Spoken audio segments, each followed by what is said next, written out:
Oke, perjalanan kita hari ini kita sudah berada di salah satu destinasi wisata yang sejak masih kecil saya di Kabupaten Muna ini sangat terkenal. Permandian Napa Bale ini sebetulnya memiliki nuansa alam yang sangat alami, eksotik. Ini terletak di Desa Lohia, Kecamatan Lohia, Kabupaten Muna, Provinsi Sulawesi Tenggara. Mungkin saya akan berbincang hari ini dengan Bapak Kepala Desa Lohia, bicara soal destinasi wisata Napa Bale ini, dan kira-kira kita akan bercerita tentang bagaimana mengembalikan kejayaan Napa Bale ini. Sepengetahuan Pak Desa, sejak awal nih Napa Bale ini kayak apa, Pak Desa? Bismillahirrahmanirrahim. Kalau kita bercerita tentang pengembalian destinasi atau pengunjung lokal pun ataupun nasional di Napa Bale, memang sejak di 5 tahun dan di 10 tahun yang lalu Napa Bale itu sudah dibanjiri oleh pengunjung. Tetapi sebelum saya menguraikan tentang Napa Bale ini, sebenarnya destinasi di Desa Lohia itu sebelum masuk ke Napa Bale, ada tempat-tempat yang unik juga. Sebelum masuk ke area Napa Bale atau danau Napa Bale ini. Apa saja itu Pak Desa? Pertama mungkin di sana ada air Titalo. Air Titalo. Air Titalo itu yang menurut ceritanya ada pada ketika itu airnya full. Sampai ke rata dengan permukaan tanah. Ketika itu mungkin ada satu perbedaan pendapat sehingga terjadilah mungkin gesekan sehingga air itu menjadi turun, dan sampai sekarang air itu masih ada, sehingga masih ada mata airnya dan bisa dipakai pada musim kemarau pun tidak kering sama sekali dia. Dan pada waktu itu sekitar sebelum masuknya air PDAM itu bisa dipakai sampai 4 desa 5 desa. Padahal airnya itu hanya ketinggiannya hanya lebih kurang 1 meter saja. Sampai saat ini masih ada? Sampai saat ini masih ada. Yang kedua, setelah kita jalan dari Titalo itu ada lagi satu destinasi yang mungkin di luar naluri kita, bahwa salah satu gua menuju ke Napa Bale juga itu ada air yang namanya Amororondo. Amororondo. Iya. Amororondo ini dia apabila kita turun ke bawah dan kedalamannya mungkin sekitar ataupun lebih kurang 20 meter. Ketika kita turun ke bawah itu gelap. Gelap ya. Tapi di bawah luas. Di bawah luas. Bawahnya luas sekitar 6 meter. Dan airnya terbagi, yaitu permandiannya untuk lelaki dan perempuan. Dia terbagi pun secara alami. Dan apabila kita sudah memakai air ini, misalnya kita berkumur cuci muka, itu setelah cuci muka ini kita langsung terang. Dan ini mungkin susah dipercaya. Tapi itulah kenyataannya. Betul. Ya kan? Itulah kenyataannya. Kemudian setelah kita berjalan lagi selang lebih kurang 70 meter, ada lagi yang namanya salah satu permandian air tawar yang namanya air Sampuha. Sampuha. Air Sampuha itu ketika pada zaman pada waktu itu, mungkin katakan pada zaman pendudukan Jepang pada waktu itu. Itu ada salah satu tempat yang batunya rata, yang hari itu yang dibilang tempat sembahyangnya Kapitalauno Logia. Kalau setelah berubah dari Kapitalau itu mungkin distrik Pak ya. Sekarang mungkin camat. Ya, seperti itu mungkin. Dan sampai sekarang itu air masih ada dan terpelihara. Setelah itu kita jalan lebih kurang daripada 200 meter, sampailah ke danau yang namanya Danau Wisata Alam Napa Bale. Di wisata Danau Napa Bale ini bukan hanya satu tempat saja yang perlu dieksplorasi ataupun dikunjungi. Belum itu juga ada namanya yang puncak ketinggian. Ketinggian itu dia lebih kurang 300 meter dan bisa melihat sampai ke seberang sana atau ke Pola, ke Raha sana. Artinya bila di seberang kita bisa lihat secara langsung dengan kita mendaki di atas puncak itu. Teruslah kita ke Napabale seperti yang kita lihat sekarang. Napabale atau Danau Napabale. Dia penuh pulau-pulau yang sangat karismatik menurut kami di sini. Dan ini punya cerita sendiri-sendiri, punya cerita. Terlebih dahulu saya akan ceritakan tentang danau ini. Yang di sini danau ini kemudian ada terowongan di sana. Ya. Terowongan ini menurut cerita yang kami dapati bahwa setelah pembangunan Masjid Kuba pada waktu itu yang posisinya di Logia, salah satu pendiri adalah Abdul Sheikh.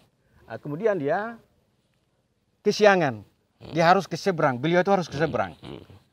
Terpaksa untuk ke seberang, untuk lewat perahunya itu, dia harus gunakan tongkatnya.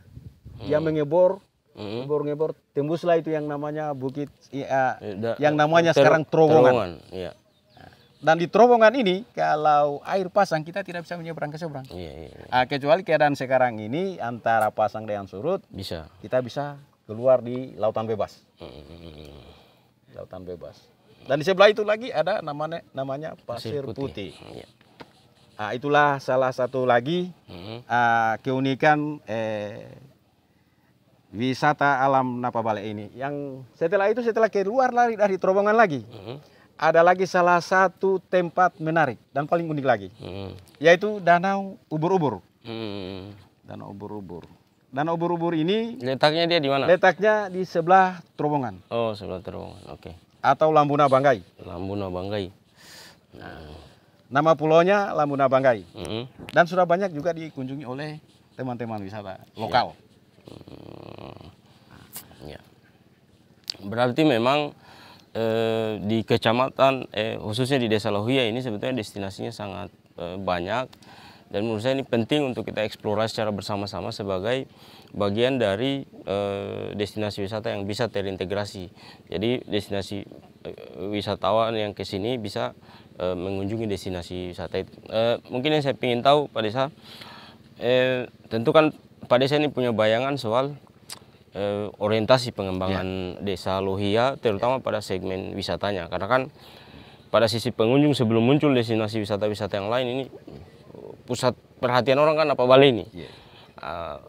Mungkin tentu Pak Desa punya bayangan soal orientasi pengembangan ke depan mau kayak apa. Apakah misalnya memunculkan nama-nama destinasi-destinasi wisata yang tadi sebagai penopang destinasi wisata utama Napabale ini, atau bagaimana Pak Desa? Saya kira penopangnya adalah dibutuhkan ya pihak-pihak terkait yang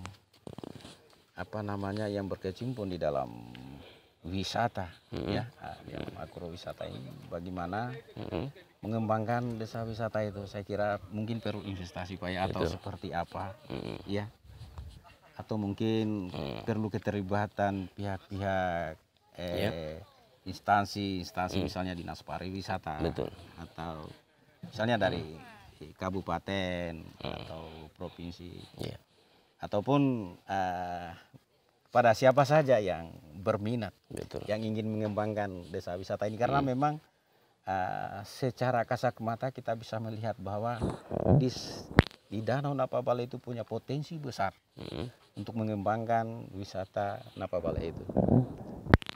Saya kira itu, dan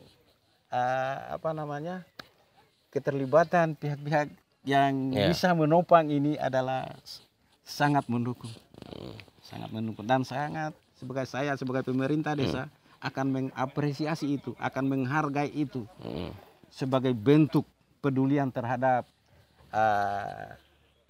wisata alam Napabale ini. Oke.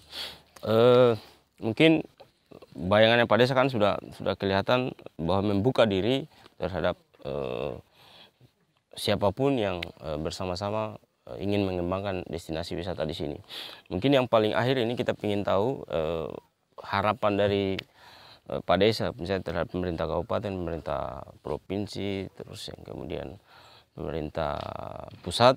Karena kan kita memandang bahwa kalau tumbuh misalnya destinasi wisata di Kecamatan Logia ini tumbuh, Napabale tumbuh, itu akan ikut menopang kesejahteraan masyarakat sini, karena kan pasti berdagang, pasti apa semuanya.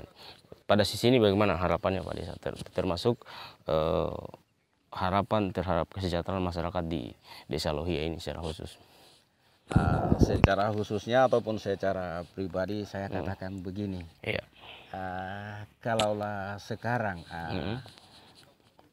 penunjang ekonomi itu lebih besar di agrowisata menurut saya. Lebih-lebih lagi sekarang ini apa namanya, cuaca sudah tidak bersahabat, misalnya berkebun tanam ini kan tidak jadi, tanam yang sana lagi tidak jadi lagi. Menurut saya sektor wisata itu penting sekali untuk memberdayakan masyarakat, sekalian dia menimba penghasilan di situ. Secara ekonomi belum juga secara total, tapi sedikit banyak dia akan sudah membantu. Betul. Sudah akan membantu. Terus harapannya sama pemerintah kabupaten, harapan saya, pemerintah provinsi, pemerintah pusat, tadi harapan saya kepada pemerintah kabupaten, provinsi, dan juga kalau sampai pusat, agar bisa melirik kami atau melihat kami, walaupun nilainya itu sedikit tapi cukup berharga untuk kami di Desa Lohia. Mengembangkan wisata Napa Bale di Desa Lohia adalah salah satu harapan kami yang bisa membangun ekonomi kami di Desa Lohia. Oke, saya pikir menjadi penting bagi kita untuk sama-sama menghidupkan kembali seluruh potensi desa yang ada di Kecamatan Lohia, khususnya di Desa Lohia ini. Tadi sudah disebutkan mulai dari destinasi goa, terus yang kemudian mata air, sampai destinasi danau. Tentu kita sangat berharap tumbuhnya, terus yang kemudian kembalinya kejayaan Napa Bale ini akan ikut menopang kesejahteraan masyarakat di Desa Lohia, Kecamatan Lohia secara umum, dan Kabupaten Muna, juga Provinsi Sulawesi Tenggara.